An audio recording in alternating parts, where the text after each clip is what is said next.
em nome da Pró-Reitoria de Extensão da Universidade Federal da Paraíba, do Centro de Ciências Sociais Aplicadas, do Departamento de Gestão Pública e dos integrantes do projeto de extensão, Planejamento e Gestão da Política de Resíduos Sólidos Urbanos, Subsídios a Municípios da Paraíba, quero dar as boas-vindas ao professor Dr. Gustavo Ferreira da Costa Lima, que gentilmente aceitou o convite para participar dessa entrevista sobre educação ambiental e gestão de resíduos sólidos. Essa entrevista é uma das atividades do projeto de extensão Planejamento e Gestão da Política de Resíduos Sólidos Urbanos, Subsídios a Municípios da Paraíba. O projeto tem o objetivo de prover subsídios aos gestores públicos de municípios das regiões metropolitanas de João Pessoa e do Vale do Mamanguape, na Paraíba, visando o fortalecimento do planejamento e da gestão integrada de resíduos sólidos urbanos. Aqui, além de mim, Glenda Dantas, tem mais 2 integrantes do projeto, a professora doutora Catarina Lacerda e o graduando em Engenharia Ambiental, Lucas Passos. Bom, pessoal, parece ser inegável a estreita relação existente entre educação ambiental e gestão de resíduos sólidos. Mesmo assim, ainda precisamos estabelecer e avançar em formas mais concretas e inovadoras para a efetivação dos marcos regulatórios nessas 2 áreas, sobretudo a partir da instituição da Política Nacional dos Resíduos Sólidos em 2010. Não é mera retórica que a problemática ambiental relacionada a questões econômicas, sociais, culturais, territoriais, políticas e institucionais vem se agravando nos municípios, sobretudo nos de grande porte. Isso exige dos atores, estatais e não estatais, um conjunto de esforços no sentido de evitar, reduzir e ou mitigar os efeitos daquela problemática. E na entrevista de hoje, o vasto conhecimento e experiência do nosso convidado contribuirá, sem dúvida nenhuma, para que atores estatais, em particular os municípios e não estatais, possam ampliar seu conhecimento acerca da relação entre educação ambiental e gestão de resíduos sólidos. Em sequência, repasso a palavra para o extensionista Lucas Passos, que, juntamente com a professora Catarina Lacerda, conduzirão a nossa entrevista. Uma vez mais, agradeço ao professor Gustavo Ferreira pela presença. Olá, pessoal. Gostaria de dar as boas-vindas ao professor Gustavo e agradecê-lo por ter aceitado participar da nossa conversa. Passo a palavra para a professora Catarina, que vai apresentá-lo e dará início às perguntas que guiarão a nossa conversa. Olá a todos e todas, sejam bem-vindos e bem-vindas. Agradecemos novamente a presença e participação do professor Gustavo Ferreira na nossa entrevista e vou apresentá-lo. O professor Gustavo Ferreira é graduado, mestre e doutor em Ciências Sociais, pesquisador na área de Sociologia Ambiental, com ênfase em Educação Ambiental, e professor no Departamento de Ciências Sociais e no Programa Regional de Pós-Graduação em Desenvolvimento e Meio Ambiente da UFPB. Feitas as nossas apresentações, passaremos agora à realização da entrevista. E a primeira pergunta é: professor Gustavo, na sua visão, qual a importância, as potencialidades e os desafios da educação ambiental para a implementação da política de resíduos sólidos nos municípios? Olha, eu entendo que a educação ambiental ela é fundamental em qualquer política pública voltada ao ambiente, né? E ela é importante porque ela atua conscientizando as pessoas sobre a amplitude, a complexidade e as implicações dos problemas, né? E, dessa forma, ela pode orientar a ação das pessoas, né, ao se relacionar com esses problemas ambientais, né? Então, de uma maneira geral, acho que ela é importante não apenas em políticas de resíduos sólidos, mas em outras tantas, né, de unidade de conservação, de gestão ambiental, de licenciamento, tudo isso, né? No caso particular dos resíduos sólidos, eu acho que um dos papéis da educação ambiental é entender a origem e o destino dos resíduos, né? Entender também por que o consumismo, né, é prejudicial. Então, veja, o consumo é natural. Todo ser humano, para sobreviver, precisa consumir, né? Ou seja, todo ser humano causa algum impacto. O consumismo é uma coisa um pouco diferente, né? Porque é uma cultura instituída de consumo, e aí entra muito consumo de supérfluos, né? E está associado com muitos outros problemas, né? Então, também no caso dos resíduos sólidos, importa também compreender os problemas que resultam da disposição incorreta, né? Então, a gente sabe que decorrem daí enchentes, contaminação de ecossistemas, desperdícios, né? Desperdícios mesmo monetários, né? Porque se você pudesse aproveitar e reciclar, etc., você evitaria um custo, né? Que se perde, né? Muito frequente também a morte ou a sequela de animais marinhos, né? Pelo consumo de plástico, de resíduos, etc., né? E todos os problemas relacionados com os resíduos da construção civil, que não são poucos, né? E que muitas vezes são alocadas de uma forma inadequada, na beira de rios, etc., né? O lixo também de saúde, né? O lixo hospitalar. Então, a questão, problemas de saúde pública, né?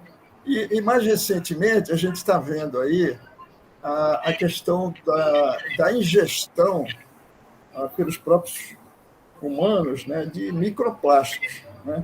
Isso já é um fato consumado, né? O que ainda não se tem muita clareza é os efeitos disso para a saúde humana, mas certamente não são bons, né? São objetos estranhos, micro, de tamanhos muito pequenos, e que a gente está ingerindo sem controle. Então, passando um pouco a questão da potenciais e desafios, né? Eu diria que as potencialidades são exatamente de dar destino correto, né, aos resíduos, né, para evitar, então, todas essas consequências socioambientais adversas. Do ponto de vista dos desafios, eu acho que também são vários. Eu diria que, em primeiro lugar, me ocorre a questão da prioridade política, né? Então, eu acho que tanto a educação ambiental quanto a questão dos resíduos nem sempre são tratados com a importância que merecem, né? Eu me lembro que, quando eu frequentava os eventos, os congressos, né, de educadores ambientais, havia um reconhecimento generalizado de que a educação ambiental era o primo pobre, tá entendendo? Era aquilo que tinha menor reconhecimento dentro do próprio campo ambiental, né? E me parece que a questão dos resíduos também não tem todo o reconhecimento que deveria, né? Então, eu acho que atribuir prioridade política é muito importante. Da mesma maneira, você dotar a gestão pública de resíduos de recursos necessários, recursos humanos, recursos técnicos e recursos financeiros. Depois, uma outra coisa que me ocorre é o apoio e a inclusão dos catadores de materiais recicláveis, né? Pessoalmente, não apenas pessoalmente, eu acho que muitos dos analistas já reconhecem, não é, a importância do papel dos catadores, né? Então, eu acho que, sem nenhum exagero, eu diria que são dos atores sociais aqueles que mais se dedicam e que mais trazem benefícios, né? Com o seu trabalho, com a sua dedicação, né? Embora em condições frequentemente adversas, né? Ou seja, trabalho de risco, com muito poucas garantias sociais e trabalhistas, né? Ou seja, configura um certo tipo de trabalho precário, né? Então, eu entendo que os catadores eles dão muito à sociedade e têm um reconhecimento muito pequeno. Sofrem até muitas vezes de preconceitos, né? Então, essa questão, né, que eu acho que é muito importante, a inclusão dos catadores, e também o esclarecimento dos consumidores na redução do consumo, na participação na coleta seletiva, né? E, enfim, a integração de esforços, né? A gente sabe que essas políticas não dependem apenas do poder público, né? Ela depende também dos consumidores, ela depende da iniciativa privada, depende de sociedade civil organizada, né? Então, é importante, como a própria política nacional preceitua, né? Ela está o tempo inteiro falando de uma ação integrada, né? de governos, empresas e sociedade, né? Então, eu acho que isso é muito importante. Outros desafios não tão diretos, mas eu acho que muito reais, dizem respeito à questão da cultura do consumo, né? Que é muito presente na nossa sociedade, né? Então, a gente assiste muito essa associação do consumo com felicidade, né?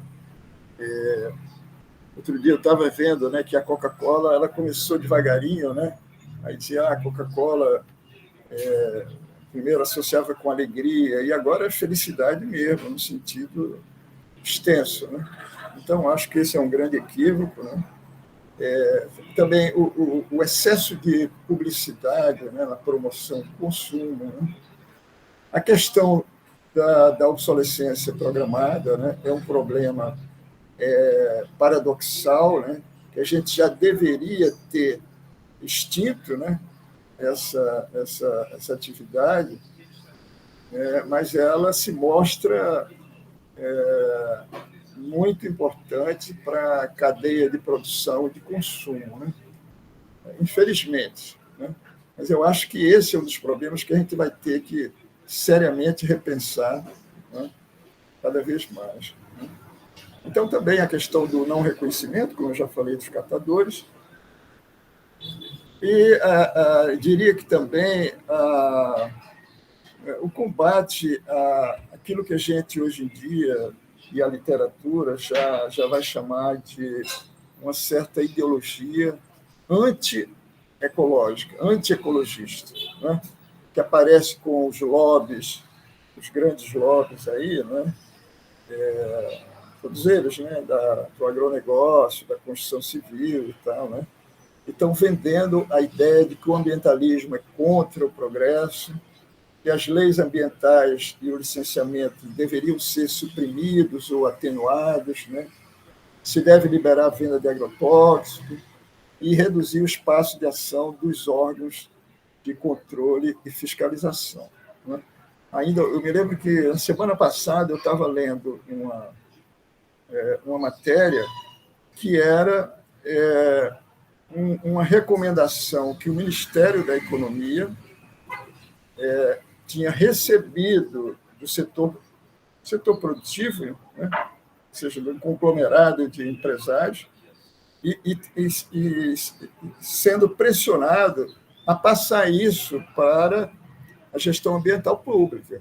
Mas, então, era exatamente isso, né? No sentido de desmontar o processo de licenciamento, liberar a venda de agrotóxicos, né? Então, todas essas ações, e o Congresso Nacional também acompanha uma série de iniciativas desse tipo, né? Que, na minha visão, representam um retrocesso. Eu gostaria de fazer só dois comentários, um sobre a questão da prioridade política que o senhor falou e outro sobre a questão dos catadores, né? Sobre a prioridade política, é interessante a gente perceber o quanto a questão dos resíduos sólidos e principalmente da educação ambiental, né, ela acaba ficando em escanteio nos sistemas de gestão pública, né? Porque se a gente for reparar, por exemplo, a gente esteve analisando os dados dos municípios e em relação às áreas prioritárias, a questão do meio ambiente sempre vai ficando com menor investimento, né?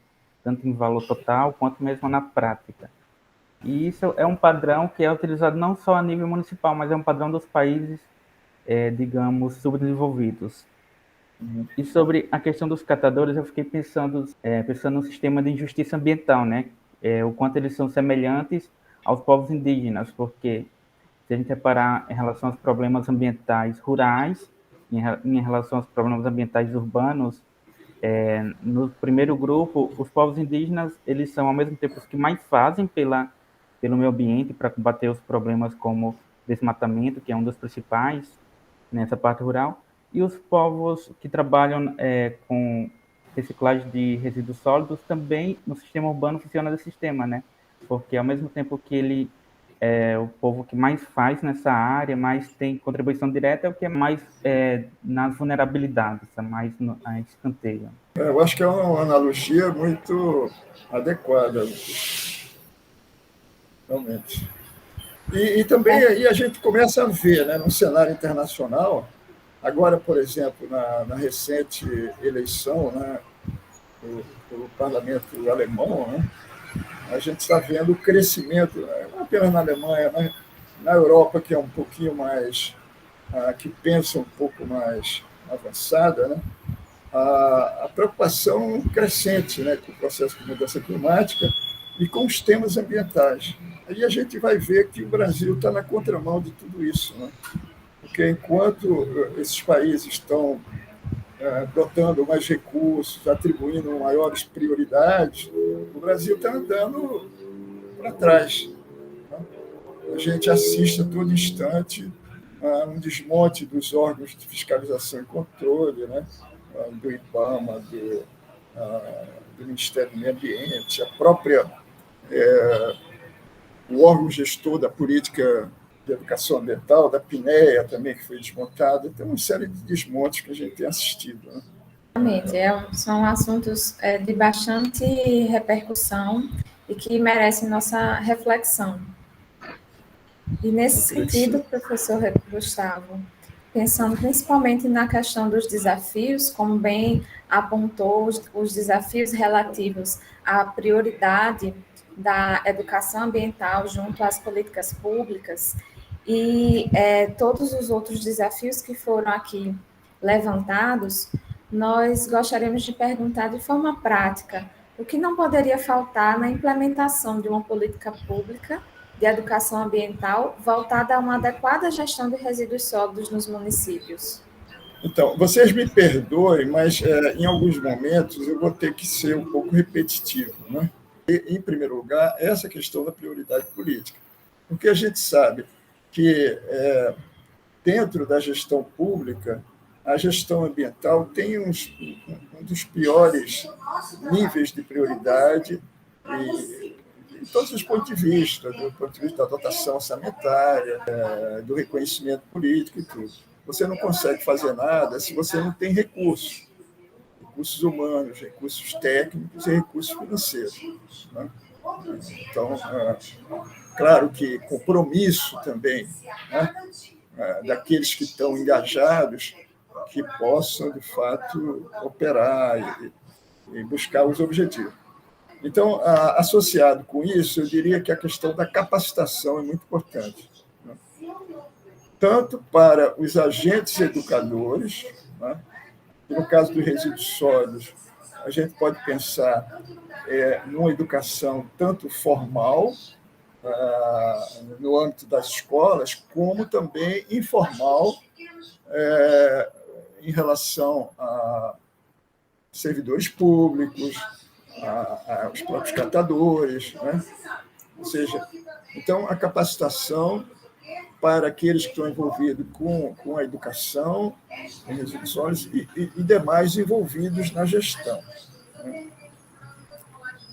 Claro que, sim, eu acho que é preciso que haja uma compreensão adequada do problema, né? Existe uma tendência muito grande das abordagens sobre resíduos se concentrarem muito nos efeitos e desprezar as causas dos problemas, né? Então, essa possibilidade de você ver como é complexo, né, o ciclo do lixo, né, como é indissociável do consumo, não é? Depois, por exemplo, hoje em dia, o consumo ele faz parte da formação da identidade das pessoas dentro do nosso sistema, né, econômico, cultural e político, né? A formação da identidade de quem as pessoas são passa muito pelo consumo, né?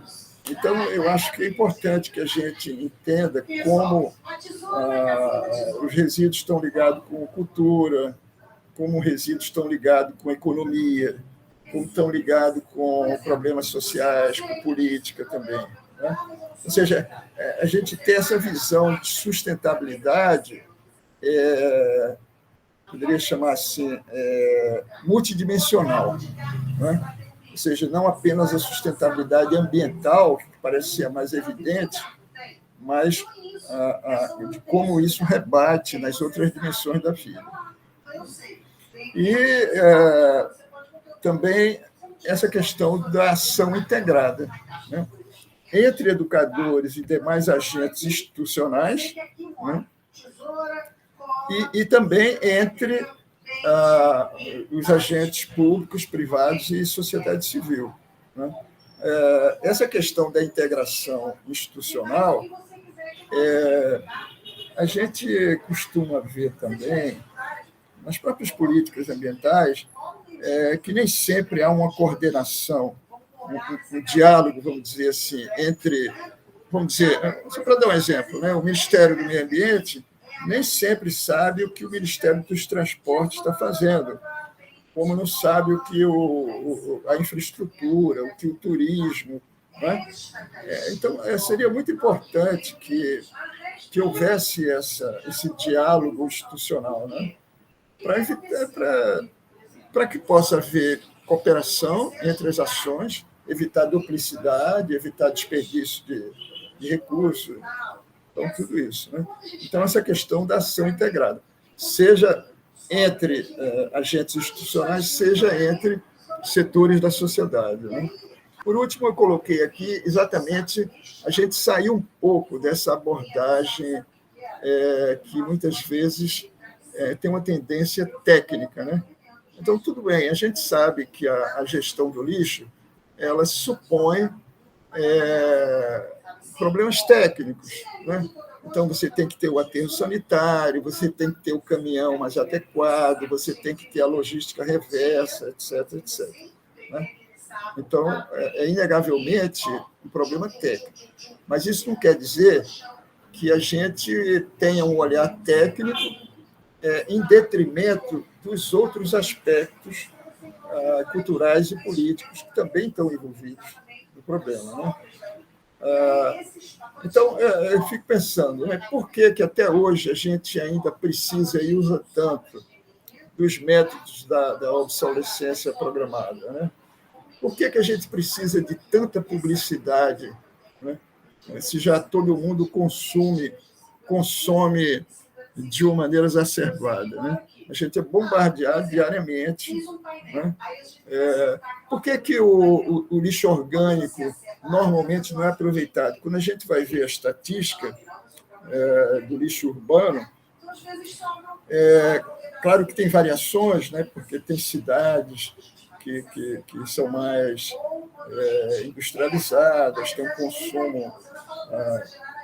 mas, com toda variação, a gente sabe que tem um alto percentual de resíduos orgânicos e que, na maioria das vezes, não é aproveitado. Né? Então, por que isso acontece? Né? Por que não se dá um destino importante, né? Para fazer compostagem, para fazer biogás, outros usos? Né? O fato é que o lixo orgânico no Brasil é praticamente desperdiçado. Porque também, aí outra coisa que está ligado com isso, né? O orçamento do transporte do lixo é altíssimo. E a gente sabe, embora não seja muito divulgado, que esse é um ponto muito sensível nas gestões municipais. Eu me lembro, Glenda, quando eu estava lá na Unicamp, tinha um candidato lá, que eu não me lembro o nome formal dele, a gente chamava ele como Toninho. Né? O Toninho ele foi assassinado durante a campanha. E os rumores que corriam é que ele tinha prometido que ia mexer no transporte do lixo, que é uma soma milionária. Né? Então, por exemplo, a gente sabe também que o lixo que chega no aterro ele é pago por tonelada transportada. Então, as companhias que fazem o transporte do lixo não têm nenhum interesse em reduzir coisa nenhuma. Eles querem quanto mais volume, quanto maior o peso, tanto melhor. Né? Então, eu fico me perguntando, a questão das embalagens, né? Houve uma época que a gente usava, né? Eu me lembro bem, a gente tinha em casa um engradado assim, para refrigerante, para cerveja. Mais atrás até tinha para leite, né? Aqueles vidros de leite. Né? Eu acho que isso poderia ser repensado, né? Resgatado, né? Justamente para evitar esse uso excessivo de latas, de PETs, etc. Né? Uma outra coisa, né, que também vale a pena a gente pensar, né? Quando a gente fala lá na política dos 3 R's ou dos 5 R's, né? A própria Política Nacional de Resíduos Sólidos ela fala que a prioridade é reduzir, reutilizar, para só então pensar na reciclagem. Né? Mas hoje em dia a gente vê que a prioridade é a reciclagem. Eu não estou dizendo que não deva ser, que a reciclagem é, de fato, muito importante, mas a redução e a reutilização talvez sejam mais importantes, mas elas não têm o devido reconhecimento, porque elas não envolvem o valor de troca, elas não envolvem ganhos econômicos. Né? A reciclagem, você tem um mercado de reciclagem. Na redução, não. Na reutilização, você pode pensar o quê? Em brechós e tal. Né? Ou seja, não tem uma circulação econômica. Né? Então, eu diria que não poderia faltar. Né? Foi o que me ocorreu assim, com relação a essa pergunta. Só para dialogar com uns pontos que o professor Gustavo observou, que dos vários, né, que me chamaram a atenção, mas como se entende, como se percebe a questão dos resíduos sólidos, porque isso tem rebatimento nas gestões municipais, né, de como que para além da questão dos recursos, né, sejam materiais, humanos, técnicos, financeiros, mas no próprio desenho institucional. Então, como é que as gestões municipais elas estruturam seu aparato administrativo para lidar com essa questão do planejamento e da gestão dos resíduos sólidos? Pelo levantamento que nós fizemos, observamos que em alguns municípios a responsabilidade do planejamento e da gestão dos resíduos sólidos estava na Secretaria de Agricultura, Então, certamente, a percepção em relação à política dos resíduos sólidos seja só a coleta você coleta e deposita em algum lugar. Então, não tem uma outra dimensão, não tem outros complementos, não tem outras abordagens, não tem outra lógica, você simplesmente recolhe. Então, isso tem limitações, isso tem implicações, isso tem desdobramentos. E acaba não requerendo todos esses outros elementos e fragilizam esses outros elementos que, professor, o senhor colocou como sendo fundamentais, que é a questão de ter de desistir de recursos, como toda política pública precisa, financeiros, materiais, técnicos, para que se criem capacidades estatais para que aquela política ela possa funcionar. E aí a gente observa os municípios que a gente está estudando, da região metropolitana de João Pessoa e região metropolitana do Vale do Mamanguape, que tem potenciais turísticos, municípios de fragilidade, de potenciais ambientais imensos, que não tem uma estruturação da sua política de resíduos sólidos, e toda sorte temos várias implicações, porque, uma vez mais, ela não é só uma questão da própria da produção do lixo, usando uma expressão mais simplista, mais comum, usando o senso comum. Na verdade, ela está atrelada a questões econômicas, institucionais, políticas, territoriais, culturais. Então, é uma problemática mais ampla. E aí, a questão da educação ambiental, o formalismo não resolve. Levar para a escola, enxergando como reciclagem apenas, não resolve. Capacitar os atores estatais é importante, mas eu preciso montar uma governança.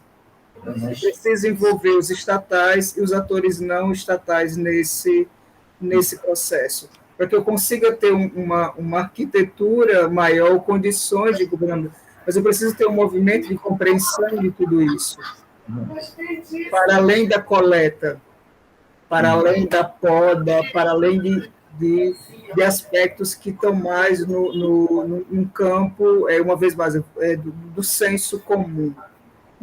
De entender que eu vou lá, recolho, pego o lixinho da minha casa, deposito na rua, e alguém vem e recolhe e vai depositar em um outro lugar, e alguém pega e transporta. Então, a necessidade ainda de quebra de algumas barreiras, de vencer um pouco essa miopia que nós temos, e perceber que eu acho que o problema é estrutural e que a construção ela é mais do que individual. Eu acho que ela é coletiva, né? Eu acho que bem enquanto uma política pública de natureza coletiva. E a gestão pública ela tem esse desafio de mostrar. E esse desafio, a gente pensa que ele é só dos municípios de grande porte, mas não é. Ele está também nos municípios de pequeno porte.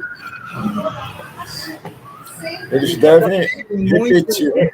Ele também é grave, ele também é complexo nos municípios de grande porte, porque você acaba reduzindo, limitando ou não reconhecendo a importância que aquela política pública ela tem. Porque talvez ela não seja tão complexa, talvez ela não seja tão visível, então você mascara. Haja um mascaramento da complexidade daquela política. Então, talvez se perca oportunidades de se criar uma cultura organizacional ou uma percepção mais clara acerca daquela política. de se introduzir uma governança, ou se introduzir novas perspectivas, e se criar novas oportunidades para a gestão daquela política pública. Era um pouco nesse sentido que eu queria dialogar com o senhor. Legal. Então, eu acho que você levantou alguns pontos muito importantes, né? Primeiro, essa visão coletiva, né? De um problema que é sistêmico, né? E que muitas vezes é tratado como ações individuais, né? Tudo bem que existe uma parte onde os indivíduos têm um papel importante, né? Você vai separar o seu lixo, você vai facilitar o trabalho dos catadores e tal, mas o problema é um problema sistêmico. E, de fato, ele de fato é muito complexo, né, Glenda? Quando a gente vai olhar com cuidado, e parece que... Então, eu acho que um dos desafios é isso. A gestão pública, eu acho que tende a ter uma lógica muito pragmática, né? Muito técnica, né? E, às vezes, eu acho que eles acham assim, não, isso aí é perfumaria de professor, né? Porque é como se já existisse uma cultura instituída assim, desse modo mecânico, né? Botou na rua, eu passo, pego, levo, deixo lá e tal, e como se se acabasse ali, se esgotasse naquilo, né? Então, é uma prática reducionista para um problema complexo. Isso nunca vai poder dar certo, né? Se não colocar alguma inteligência aí no meio, não vai dar certo. Ou então vai dar esse tipo de coisa que a gente tem, né? Que a gente aproveita 3% daquilo que poderia, que aproveita zero dos resíduos orgânicos, né? Que tem lixo depositado inapropriadamente, né? Em vários terrenos baldios e na beira de rios, enfim. Aí é complicado. Eu me lembro que quando eu cheguei a fazer umas conversas com alguns atores lá da Lourdes, né? E eu percebia isso, sabe? Agora, também não dá para culpar eles por tudo. Eles já estão, às vezes, assoberbados com várias tarefas, etc., etc., né? Então, eles têm um pensamento pragmático. É como se diz, o gestão do lixo é tirar o lixo da sua frente, tirar da rua. Esse é que é o problema.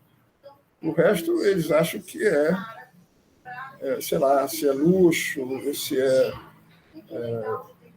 Mas o problema é que as coisas voltam, né? Quando você não resolve direito, aquilo tudo... Outro dia participei de uma banca sobre essa coisa do oceano, né? Dos resíduos que vão parar no oceano. É um negócio terrível. É terrível. Você vê aqueles animais completamente sequelados, quando não... Né? Aí eles abrem lá, depois vão fazer autópsia, está cheio de tampa de plástico, de rede, de não sei o quê. É horrível isso. Então, podemos perceber a importância de uma gestão pública dos resíduos sólidos vinculada a uma educação ambiental, uma política pública de educação ambiental de uma forma sistemática, que integre todos os atores institucionais, sociais e também privados, de uma forma conjunta na busca para o melhor acondicionamento, funcionamento e disposição final dos resíduos sólidos urbanos. É um problema que tem uma extensão bastante ampla e complexa, como podemos perceber, que envolve desde as nossas pequenas atitudes enquanto cidadãos e sociedade, voltados inclusive para a questão do nosso comportamento consumista, como também de uma importância que deve ser priorizada no cenário das políticas públicas, da gestão pública, tanto dos municípios de grande porte como também de pequeno porte. Então, é bastante esclarecedor todo esse nosso debate acerca de quem é a responsabilidade de cuidar de uma política de educação ambiental, de gestão de resíduos sólidos e como é que essa prática ela pode ser implementada a nível municipal, tanto pelo poder público como nós, enquanto sociedade organizada. Então, nesse sentido, professor Gustavo, nós gostaríamos de saber se tem algum conhecimento acerca de algum caso concreto de política pública de educação ambiental em resíduos sólidos que acredite ser muito potente e que gostaria de compartilhar conosco, como um caso exemplo, como um caso modelo. Então, eu fiquei pensando sobre isso, viu, Catarina e Glenda e Lucas. Eu posso dizer assim, pessoalmente, eu nunca acompanhei, né? Eu também não sou assim, um especialista em resíduos sólidos. Eu já pesquisei alguma coisa, já escrevi alguma coisa, já li e tal.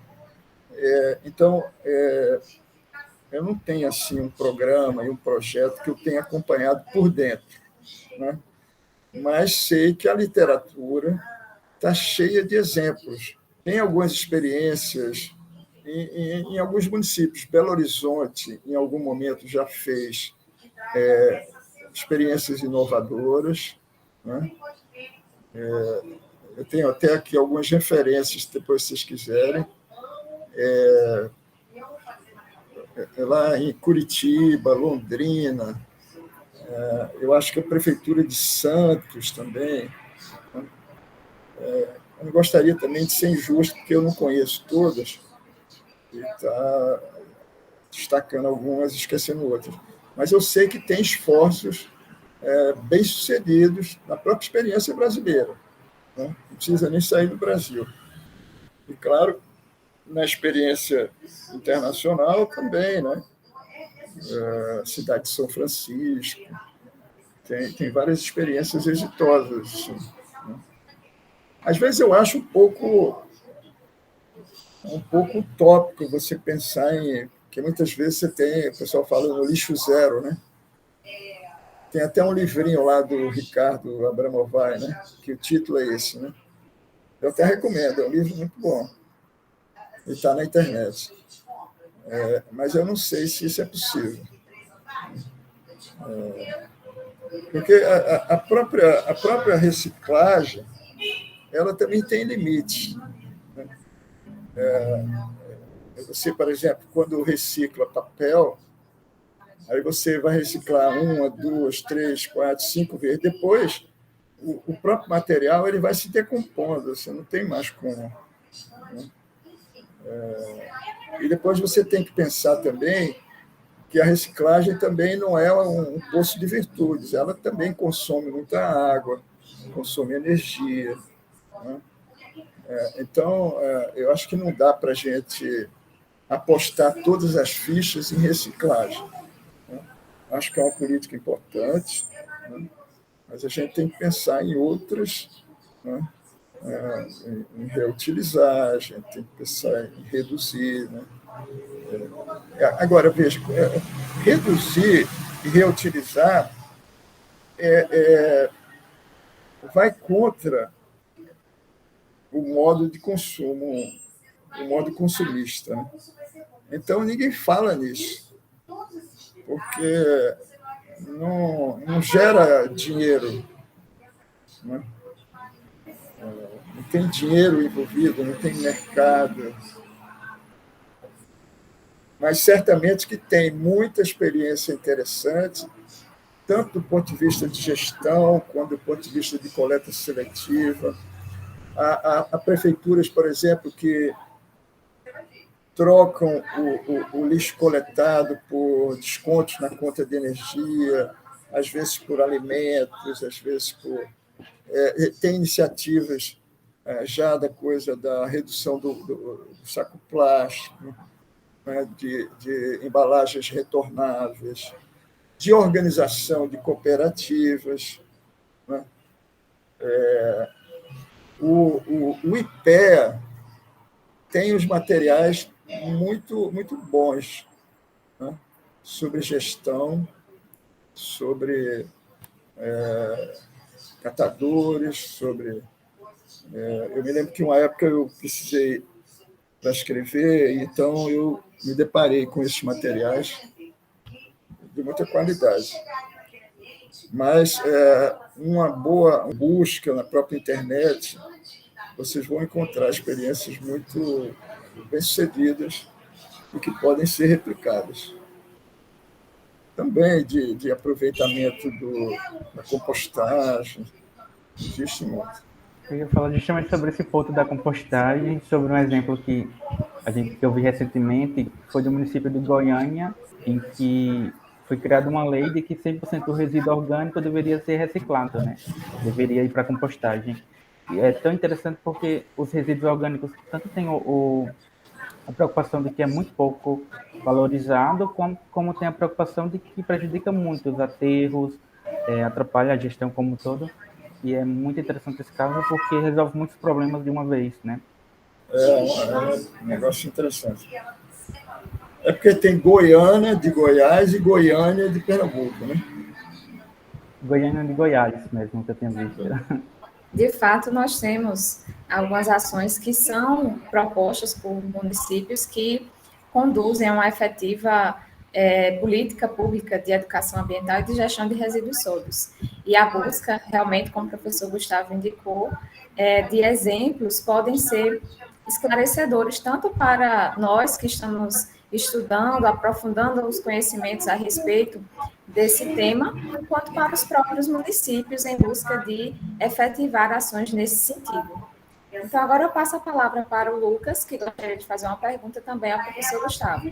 Professor, o que o senhor poderia nos falar em termos de contribuição da educação ambiental crítica e da ecologia política? Como essas bases poderiam colaborar para a formulação de políticas públicas em educação ambiental?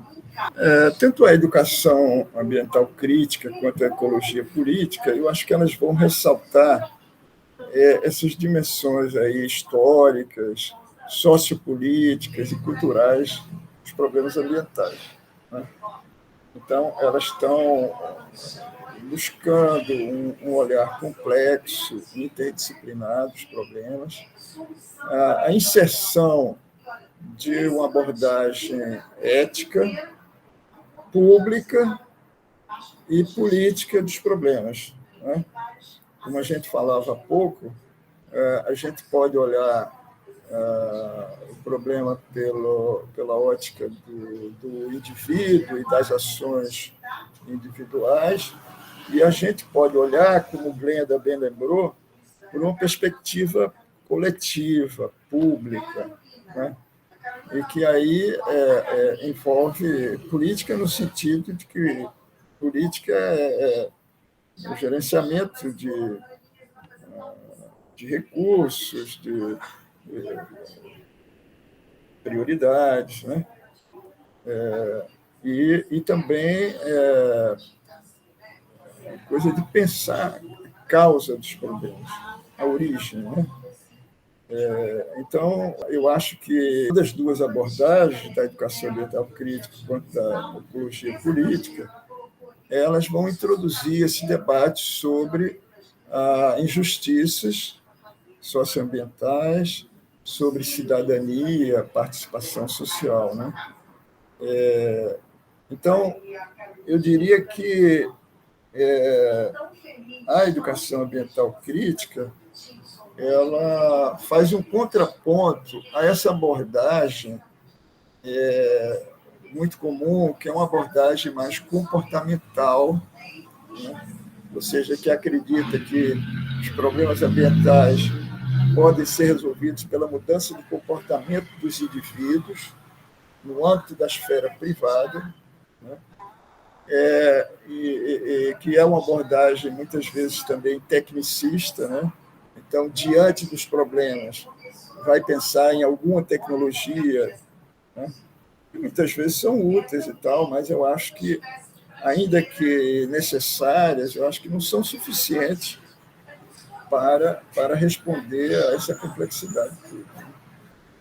Então, a educação ambiental crítica ela se levanta contra essa educação do adestramento, né? E que às vezes é assim, até um pouco moralista, né? Você tem que fazer isso, você deve fazer aquilo e tal. Enfim, como eu falei, tem a sua importância, é uma parte da solução, mas não é toda a solução, né? Acho que a outra parte ela precisa recorrer ao debate público, às ações públicas, né? Então, no caso dos resíduos sólidos, eu acho que importa saber da sua relação com o modelo de produção e consumo, né? Com a cultura do consumismo, com a inclusão dos catadores, com os interesses, eventualmente, econômicos envolvidos na gestão, né?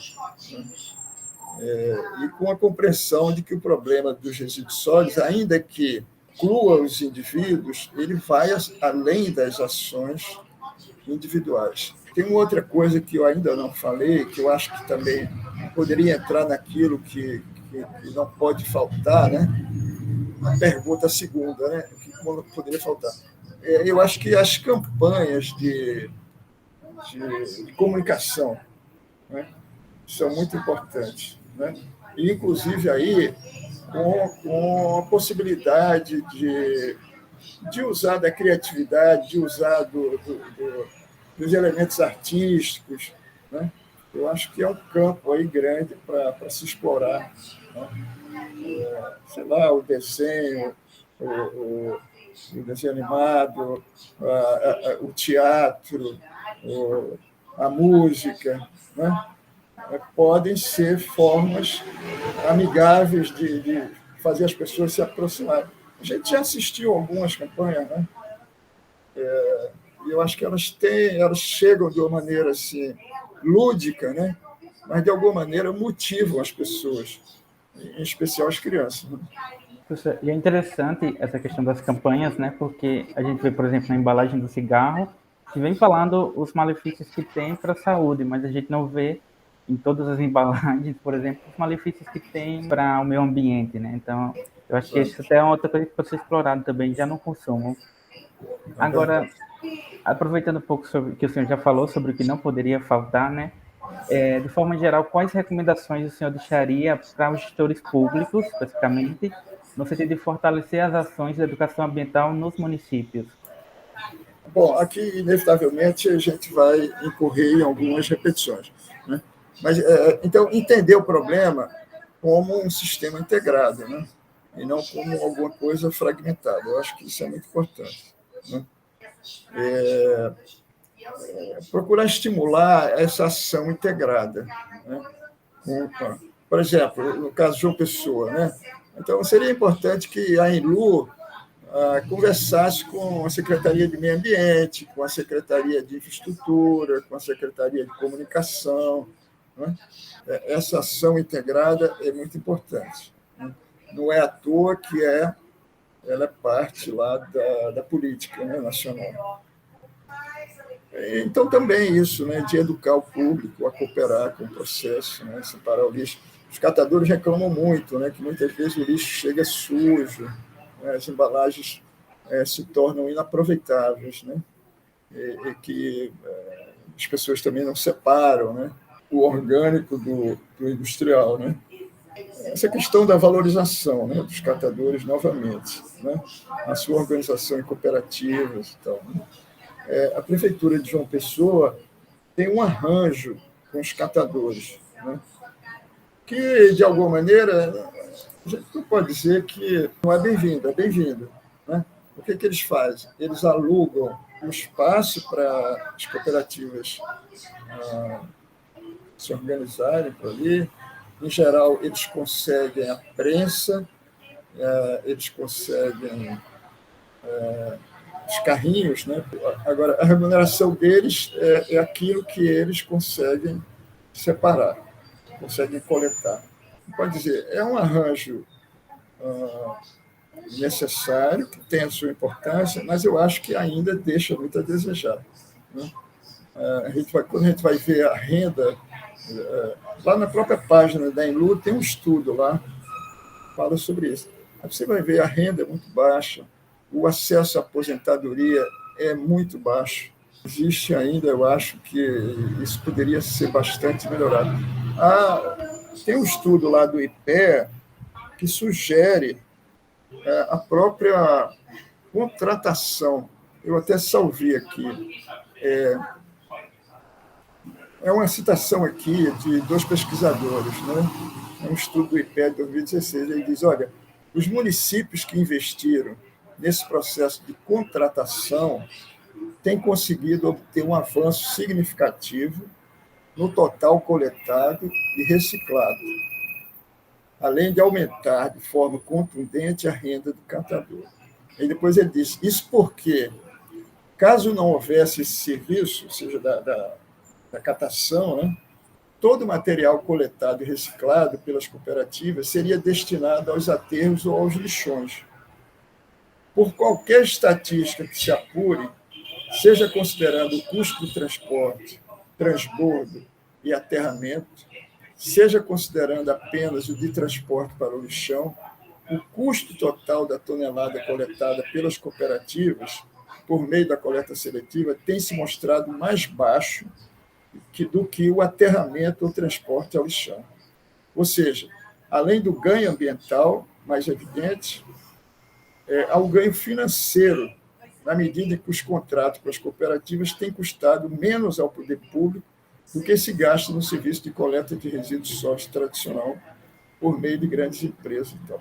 Então, há alguns autores que chegam a advogar a própria contratação dos catadores.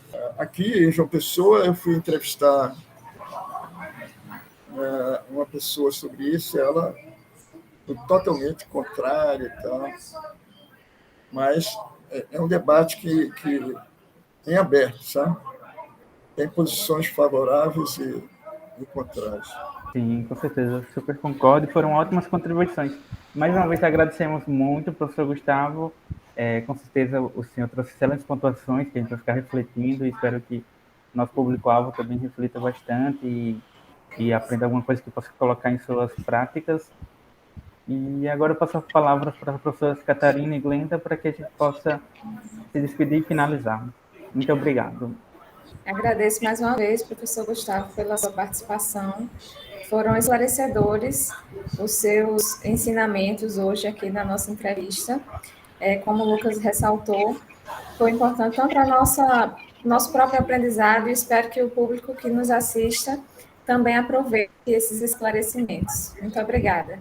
Professor Gustavo, assim como Lucas e Catarina, né, agradecer pela sua participação, pelas contribuições, não só como estudiosos, curiosos, mas enquanto cidadãos, enquanto indivíduos e sociedade. Eu acho que temos muitos desafios pela frente, né, e esperamos que o projeto possa, de alguma forma, plantar algumas sementinhas, né, provocar algumas mudanças, né, e efetivamente contribuir para algumas mudanças, né. Eu acho que provocar também, pelo menos levar a reflexão, eu acho que já seria um passo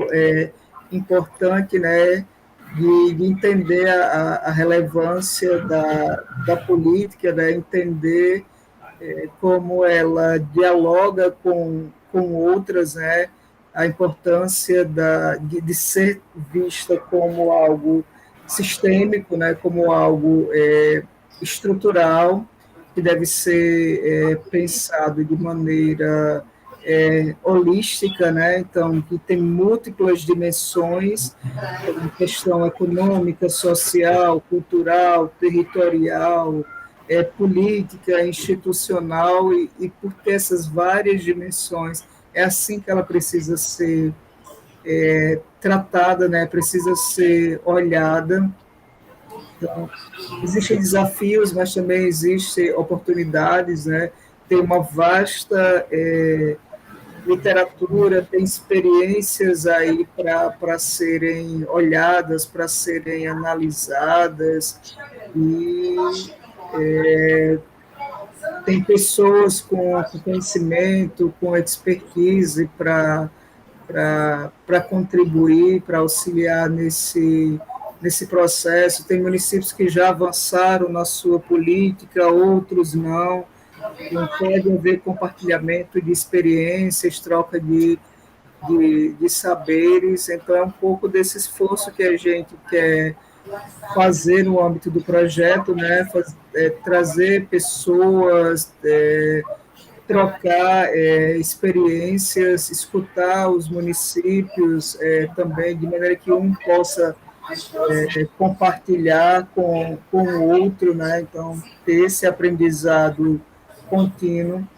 E, uma vez mais, agradecer pela sua presença, pela sua contribuição. Estamos à disposição. O projeto continua aberto. Sempre que o senhor quiser participar, estamos à disposição. Bom, eu que agradeço, foi um prazer. Agradeço pela oportunidade e estou à disposição. Fazia um tempo que eu não voltava a esse objeto aí de estudo, né? Mas ele é muito relevante. Eu acho que o projeto de vocês tem essa importância, né? E, ao mesmo tempo, um grande desafio, né? Agora, então, a educação, ela não muda, como a gente já sabe, né? Ela não muda diretamente os problemas, né? Ela muda a consciência das pessoas, e a partir daí alguma coisa pode começar. É isso que você falou, né? Semear, né? Semear algumas possibilidades e tal, né? E a gente sabe que a nossa ação também não é ilimitada, né? Mas é muito importante aí até uma história, né? Tem a hora que você encontra terra fértil e a coisa prospera, né? Também. Então, muito obrigado também e boa sorte aí vocês.